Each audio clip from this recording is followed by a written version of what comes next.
Hello दोस्तों, मैं रोशन गिरी। आज फिर से हम लोग जो है स्पेक्ट्रम का लेक्चर चला रहे थे। ठीक है, तो स्पेक्ट्रम लेक्चर का लगभग हम लोग 5-6 पार्ट जो है कंप्लीट कर लिए हैं। ठीक है, अब हम लोग उसके अगला पार्ट देखेंगे। ठीक है, बंगाल विभाजन तक हम लोग कंप्लीट कर लिए थे, कैसे बैटल ऑफ प्लासी हुआ। ठीक है, शुरू से बताते हैं, एक बार फिर से रिव्यू, 6 मिनट 7 मिनट तक रिव्यू। ठीक है, पहले तो अंग्रेज़ का आना, ठीक है, उसके बाद कर्नाटिक वार करना। ठीक है, 1746-48 से 48-49 एक और 54 में शायद 3 कर्नाटिक वार किए थे। ठीक है, फ्रांस को भगाए।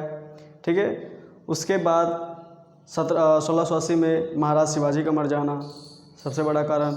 ठीक है, फिर 1707 में औरंगजेब का मर जाना। उसके बाद फिर जा कर के 1717 में फारुखसियार का एकदम फुल्ली छूट दे देना कि हाँ भाई, जैसे ट्रेड करना वैसे ट्रेड करो।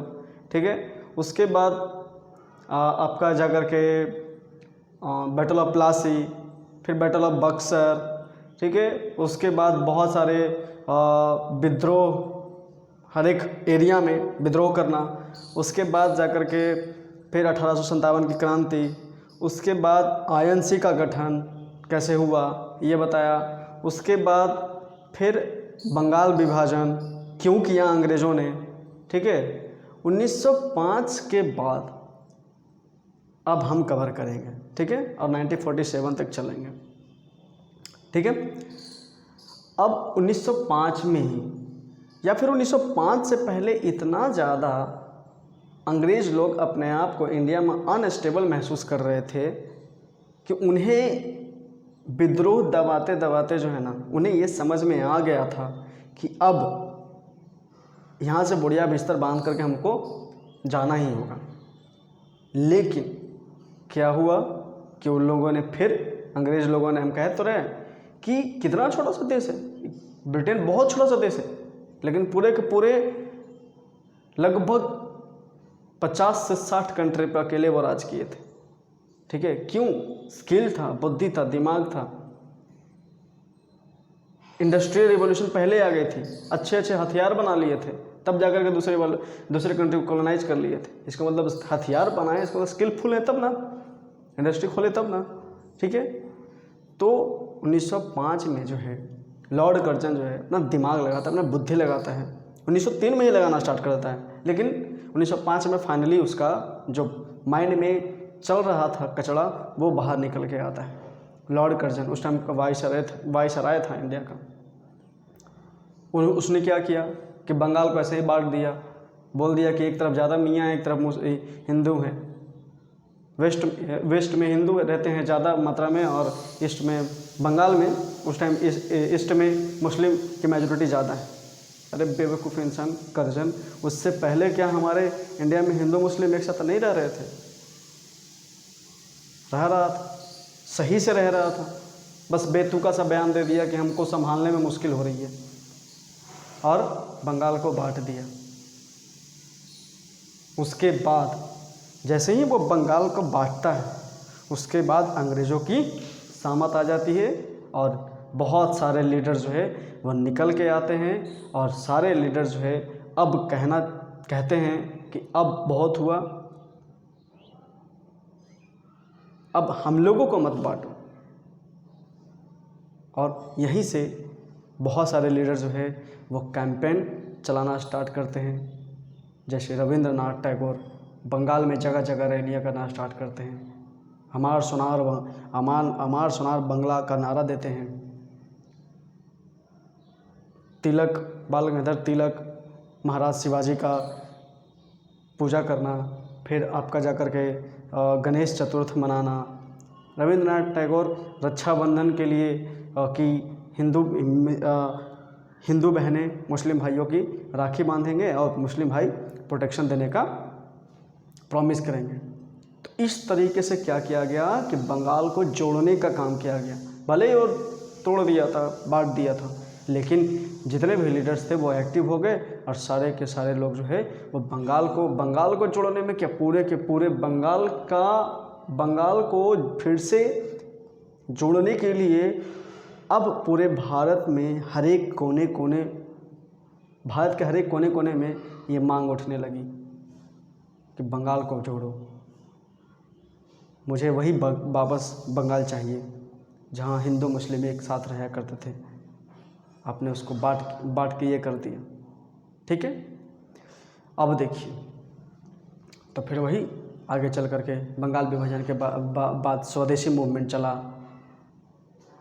और यहाँ से स्वदेशी मूवमेंट चला, यहाँ से इंडिया के लीडर्स भी अड़े हुए थे कि हमें बंगाल का बंटवारा नापसंद है। लेकिन लॉर्ड कर्जन के बाद आता है लॉर्ड मिंटो, और लॉर्ड मिंटो क्या करता है कि वही अपना नियम चलाता है, फूट डालो और राज करो। इसलिए आज का जो टॉपिक है वो फूट डालो राज करो पे ही आज का पूरा लेक्चर है, और ये स्पेक्ट्रम का लेक्चर है, ध्यान रखिए। इसलिए ध्यान से पढ़िए, ध्यान से सुनिए और ध्यान से समझिए। ठीक है, बहुत काम का है। जैसे पहला क्या करता है लॉर्ड कर्जन जो है, लॉर्ड कर्जन के बाद तो लॉर्ड मिंटो ही आता है। लॉर्ड कर्जन के टाइम में ही लॉर्ड कर्जन जो है, जब बॉयस राय था वो, ठीक है, तो वो बंगाल नवाब सलीमुल्ला को अपने फेवर में लेता है और बोलता है कि हम जो बंगाल विभाजन कर रहे हैं वो आप लोगों के लिए ही है, ताकि आप लोगों का कुछ लीडर्स जो है वो आईएनसी में, इंडियन नेशनल कांग्रेस में जाए और आपकी मांगों को रखे और आपका भलाई हो। बरगला देता है एकदम सलीमुल्ला खान को। ठीक है, और ये सलीमुल्ला खान ये भी अपना दिमाग नहीं लगाते। ठीक है, और ये उस टाइम नवाब होते हैं, और नवाब के पास वो जानते हैं आप कितना बुद्धि होता है। ठीक है, तो वो क्या करते हैं कि जितना बंगाल का पिसेंट्री लोग, गरीब तबके के लोग जो होते हैं, वो उनको फेवर में ले लेते हैं, और उनका फेवर में लेने के बाद वो बंगाल विभाजन का समर्थन करने लगते हैं, लॉर्ड कर्जन के साथ आ जाते हैं। और इसी का फ़ायदा, लॉर्ड कर्जन का टाइम तो ख़त्म होने वाला था, उसके बाद लॉर्ड मिंटो का आना था। लॉर्ड मिंटो को पता था कि बंगाल में क्या होने वाला है। लॉर्ड मिंटो आता है, ठीक है, और लॉर्ड मिंटो जो है सलीमुल्ला खान को पर्सनली बुलाता है, पर्सनली बुला करके उसे और बरगलाने की कोशिश करता है। ऐसा नहीं है कि पूरा का पूरा बंगाल का हर एक मुस्लिम जो है वो बंगाल विभाजन का समर्थन कर रहा था, ऐसा नहीं है। जो बड़े बड़े नेता थे वो बंगाल विभाजन का समर्थन नहीं कर रहे थे, वो चाह रहे थे कि बंगाल फिर से जुड़े। लेकिन जो पिसेंट्री होते हैं, जो गरीब तबके के लोग होते हैं, वो आ जाते हैं सलीमुल्ला खान के बातों में और फिर लॉर्ड मिंटो का साथ देने लगते हैं। और यहाँ से लॉर्ड मिंटो जो है अपना गेम खेलना स्टार्ट करता है, और फिर 30 दिसंबर 1906 को मुस्लिम लीग की स्थापना होता है, जिसका पहला लीड जो है आगा खान करते हैं। समझ रहे हैं ना? और आगे चल कर के 1930 में, 1932 में जो मोहम्मद अली जिन्ना हैं वो भी मुस्लिम लीग में आ जाते हैं, और उसके बाद यही मुस्लिम लीग आगे चल कर के पाकिस्तान का मांग करने लगते हैं। इससे पहले मोहम्मद अली जिन्ना जो है आईएनसी में रहते हैं, और वो भी बंगाल विभाजन का समर्थन नहीं करते थे। वो चाहते थे कि हिंदू और मुस्लिम जो है वो एकजुट हो जाए, एक साथ आ जाए। लेकिन आगे उनका भी बुद्धि भ्रष्ट हो जाता है। कहते हैं ना, विनाश काले विपरीत बुद्धि। उसी तरीके से मुस्लिम जो मोहम्मद अली जिन्ना है, उनका भी दिमाग जो है ख़राब हो जाता है, भ्रष्ट हो जाता है उनका दिमाग। वो भी सोचते हैं कि मैं भी प्रधानमंत्री बनूं, और उसके बाद वो मुस्लिम लीग से ही आगे चल करके मांग करने लगते हैं पाकिस्तान का। और ये सब उस टाइम आईएनसी अगर दिमाग लगाता जब ये 30 दिसंबर 1906 को मुस्लिम लीग बना तो शायद ऐसा नहीं होता। लेकिन कहते हैं ना कि हिस्ट्री में जो हो गया सो हो गया, ये होता तो वो होता, वो होता तो ये होता, ऐसा कुछ नहीं होता हिस्ट्री में। हो गया अब। लेकिन हाँ, हिस्ट्री जानना चाहिए, ठीक है, क्योंकि जो भी आज घटना घट रही है वो सब हिस्ट्री की ही देन है।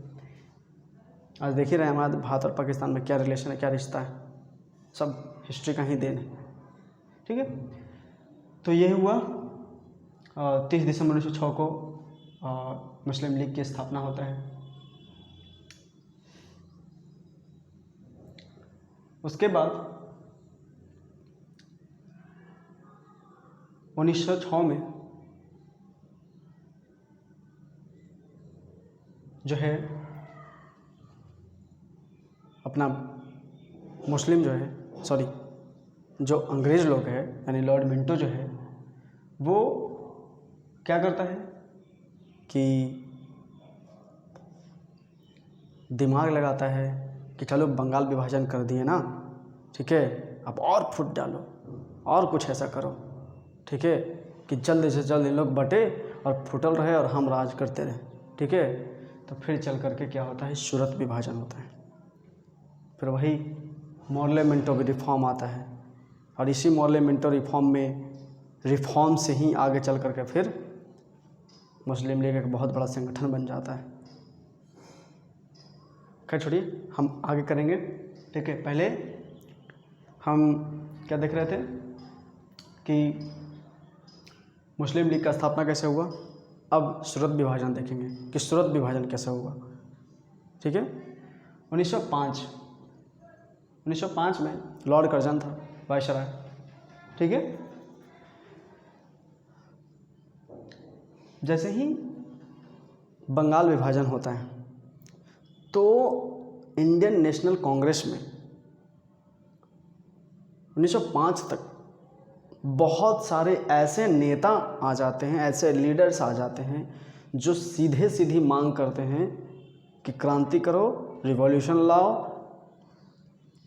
अपना देश अपना नियम होना चाहिए, इसकी मांग करो, तब जा कर के अंग्रेज़ों का यहाँ से दिमाग खराब होगा और अंग्रेज यहाँ से भागेंगे।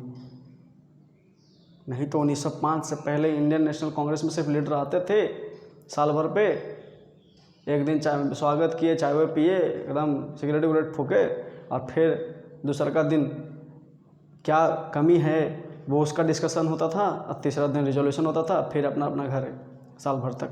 वो तो गांधी जी आया था तब जा करके इंडियन नेशनल कांग्रेस का कुछ नाम हो, और उससे पहले जब तक गांधी जी नहीं आते उससे पहले जो गरम दल के नेता हैं वो इंडियन नेशनल कांग्रेस को स्ट्रांग बनाते हैं। नहीं तो उससे पहले जो नरम दल के नेता हैं वो तो बस पैर पड़ते थे अंग्रेज़ों का कि हाँ सर ये करवा दो, वो सर करवा दो, और उनका वो करवाते थे, ठीक है।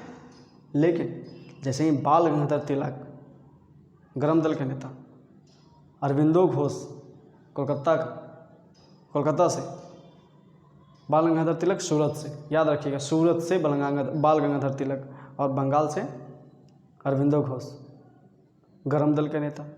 फिर लाला लाजपत राय, ठीक है। तो ये सब के सब गरम दल के नेता जो है वो जुड़े जाते हैं और बोलते हैं कि स्वराज की मांग करो, अपना देश अपना नियम अपना कानून की मांग करो। लेकिन जो नरम दल के नेता हैं वो नहीं मानते हैं, वो बस पैर पड़ कर कहीं अपना काम निकलवाना चाहते हैं, और गरम दल के नेता नहीं, गर्दन काटो या फिर कुछ करो, हमको चाहिए बस स्वराज चाहिए, हमारा देश आज़ाद होना चाहिए, ऐसा मांग करते हैं।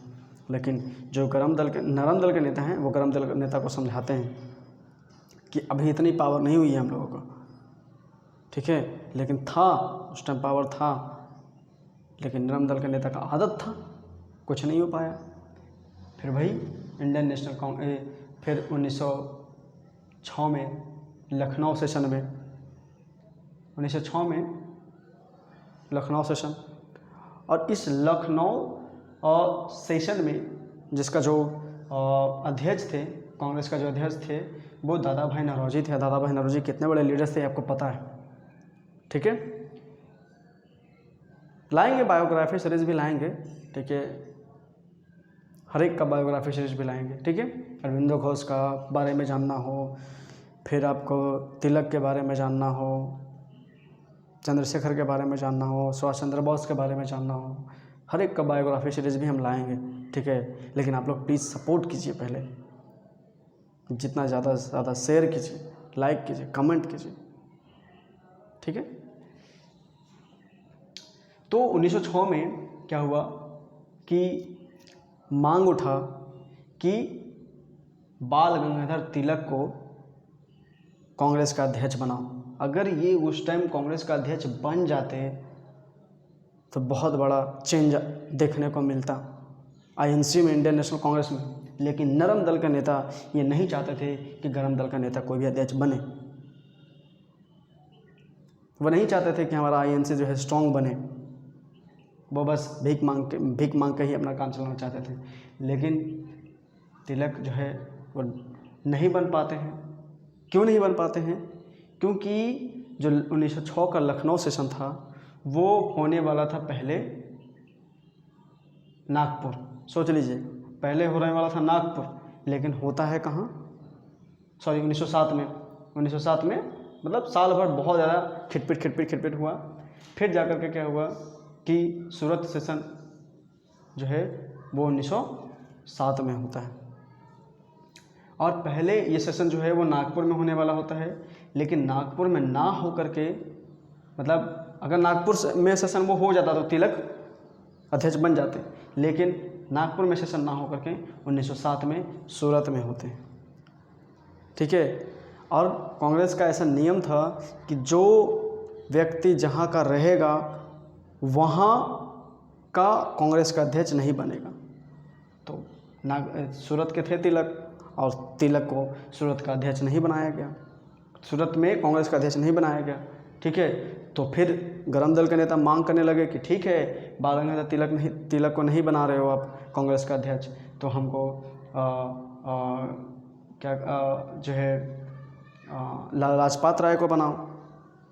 लेकिन नरम दल के नेता माने नहीं। वही फिर 1907 में रास बिहारी बोस जो है कांग्रेस का अध्यक्ष बनते हैं। और जैसे ही वो कांग्रेस का अध्यक्ष बनते हैं, ठीक है, तो गरम दल के नेता और नरम दल के नेता में काफ़ी ज़्यादा फूट हो जाता है, फूट पड़ जाता है। नरम दल के नेता अलग हो जाते हैं, गरम दल के नेता अलग हो जाते हैं। तो अंग्रेज़ तो चाह रहे थे कि ऐसा हो और जल्द से जल्द हो, ताकि आईएनसी को हमें बर्बाद करके रख देंगे। लेकिन आईएनसी को नरम दल के नेता बचा लेते हैं, ठीक है। और जैसे ही ये सब अलग होते हैं गरम दल के नेता, इन पे सामत आ जाती है। नहीं छोड़ते अंग्रेज़ किसी को। बाल गंगाधर तिलक को 6 साल तक का सज़ा दे देते हैं। क्यों? सेडिशन एक्ट के तहत। सेडिशन एक्ट कहने का मतलब क्या था कि बाल गंगाधर तिलक पेपर चलाते थे, मराठा और केसरी पे लिखा करते थे, ठीक है, छपाया जाता था, ठीक है। तो इस वजह से जो है, और इस अखबार में क्या होता था कि अंग्रेज़ों के ख़िलाफ़ जो है बहुत सारा चीज़ें रहता था। अंग्रेज़ अपने खिलाफ़ सुनना नहीं चाहते थे, और बाल गंगाधर तिलक को सेडिशन एक्ट में 6 साल तक का देशद्रोह केस में सज़ा दे देते हैं। कौन से जेल में? मैंडले जेल में। और उसके बाद 1914 में वापस आते हैं, मतलब 6 साल बाद, ठीक है। अगर जब जैसे ही सूरत सेशन में गरम दल और नरम दल में फूट पड़ता है, और उस टाइम के बाद जो गरम दल के नेता हैं वो अगर एक अपना संगठन बना लेते तो अंग्रेज़ की मजाल नहीं थी, कुछ कर लेते। लेकिन फूट पड़ा, अलग अलग हो गए, कुछ ऐसा बना नहीं, और उसके बाद सबको जेल में ठूसना स्टार्ट, ठीक है। उसके बाद आपका गोपाल कृष्ण गोखले का देहांत हो जाता है, दादा भाई नौरोजी का देहांत हो जाता है, ठीक है। तो समझ लीजिए कि नरम दल में भी अब जो है अच्छे नेता बचते नहीं, ठीक है। उसके बाद क्या होता है कि आईएनसी वीक पड़ जाता है, और ऐसा कोई लीडर आता नहीं कि फिर से वो मुहिम छेड़े रहे। ठीक है, तो जिस तरीके से कांग्रेस आईएनसी का हालत हो रखा था 1907 के बाद, तो जो लॉर्ड कर्जन था वो तो चाहता ही था कि कांग्रेस धीरे धीरे मेरे आंखों के सामने मरे, ऐसा मैं चाहता हूँ। ठीक है, ख़त्म हो। ठीक है, अब देखिए यहाँ से भी क्या हुआ कि मन नहीं भरा अंग्रेज़ों का फुट डालने में। ठीक है, उसके बाद जो है एक और रिफॉर्म आता है। ठीक है, यहाँ से मुस्लिम लीग में फुट डाले, उसके बाद सूरत विभाजन में कैसे कैसे अंग्रेज़ों का क्या किए। ठीक है, उसके बाद आता है Morley Minto reform. Morley Minto reform हर 10 साल पे आता था कानून। ठीक है, जिसको इंडियन काउंसिल एक्ट के नाम से जाना जाता था। 1909 में आया था ये। ठीक है, उस टाइम वाइसराय मिंटो थे। ठीक है, अब मिंटो तो जान ही रहे हैं कि मुस्लिम लीग को अलग करवाने वाले थे, तो हम कह सकते हैं कि हिंदू और मुस्लिम में बंटवारा करवाने वाला सबसे बड़ा हाथ मिंटो का था। ठीक है, मिंटो का था। कैसे? जैसे ही मुस्लिम लीग को तो भड़का के रखे थे, तो मिंटो ये चाहते थे ना कि अगर हम मुस्लिम लीग में ये बोल दें या फिर मुस्लिम लीग को अगर हम ये सपोर्ट कर दें कि ये वाला जो रिफॉर्म आने वाला है, ठीक है, उस रिफॉर्म में, उस कानून में अगर मुस्लिम लीग के नेता को भी आईएनसी में और सेंट्रल लेजिस्लेटिव असेंबली में कुछ सीट बढ़ा दे, ठीक है, लेकिन जो हिंदुओं का सीट है सेंट्रल काउंसिल असेंबली में वो ना बढ़े, मतलब समझ रहे ना, एक को ताकत दे देना और एक को कुछ नहीं करना। ठीक है, इसका मतलब क्या था कि एकदम हिंदू और मुस्लिम बस आपस में टकराए, लड़े, कटे, मरे और उसके बाद हम राज करें, ऐसा था। ठीक है, तो ये मॉर्ले मिंटो रिफॉर्म था। और ये जो मॉर्ले थे, ठीक है, ये सेक्रेटरी ऑफ स्टेट, और मिंटो तो आप जानते ही हैं वाइसराय थे। ठीक है, सेक्रेटरी ऑफ स्टेट, कानून बनाने का नियम सेक्रेटरी ऑफ स्टेट और वाइसराय के अकॉर्डिंग हुआ करता था। ठीक है, और उसके बाद मुस्लिम को सेपरेट इलेक्टोरेट, यानी पहले 16 सीट था, अब 60 सीट की मांग करने लगते हैं कि 60 सीट की मांग करो मुस्लिम लीग। ठीक है, और मतलब वो 60 सीट दे देते हैं ताकि मुस्लिम जो है आगे बढ़े और फिर हम मज़े करेंगे, दोनों लड़ेंगे तो। ठीक है, उसके बाद क्या होता है कि याद रखिएगा एक चीज़ और है, ठीक है, इम्पॉर्टेंट है, वायसराय को गाइड करने के लिए, समझ रहे ना, वायसराय को गाइड करने के लिए सत्येंद्र प्रसाद सिन्हा को नियुक्त किया जाता है सबसे पहले। ये ठीक है, याद रखिएगा। और उसके बाद सेपरेट रिप्रेजेंटेशन, ठीक है, सेपरेट रिप्रेजेंटेशन, कॉरपोरेशन, चैम्बर में कॉमर्शियल, यूनिवर्जन और ज़मींदार, इन सब का अलग अलग इलेक्टोरेट की मांग जो है, वो इलेक्टोरेट का अलग अलग सेपरेट जो है कि सब को हम क्या करेंगे कि अलग अलग बांट लेगा और अपना अलग अलग जाके राज करेगा। मतलब जैसे मुस्लिम लीग बनाने की प्रूफ दे दिया, उसी तरीके से इनको भी सेपरेट इलेक्टोरेट बनवाना चाह रहा था। ज़मींदार का एक अपना अलग इलेक्टोरेट रहे, ठीक है, बिजनेसमैन का एक अलग इलेक्टोरेट रहे, ऐसा ये मॉर्ले मिंटो रिफॉर्म, मतलब हर एक तबके को ये क्या करना चाह रहा था, बांट देना चाह रहा था। तो समझ रहे हैं ना कि ये कितना कुत्ता इंसान था कि बस बांटने में लगा हुआ था। ठीक है, और जो प्रोविंशियल लेजिस्लेटिव काउंसिल था उसमें कुछ भी चेंजिंग नहीं किया था। सेंट्रल लेजिस्लेटिव असेंबल में चेंजिंग किया, लेकिन प्रोविंशियल लेजिस्लेटिव काउंसिल में कुछ चेंजिंग नहीं किया। तो ये बहुत बड़ा मुद्दा था। ठीक है, कि ऐसा मतलब इससे साफ जाहिर होता है कि मोहल्ले मिंटो जो है वो सिर्फ फूट डालने की कोशिश कर रहा था हमारे इंडिया में। ठीक है, ठीक है, तो ये हो गया हमारा लास्ट, और उसके बाद हम अगला टॉपिक अगले लेक्चर में लेंगे।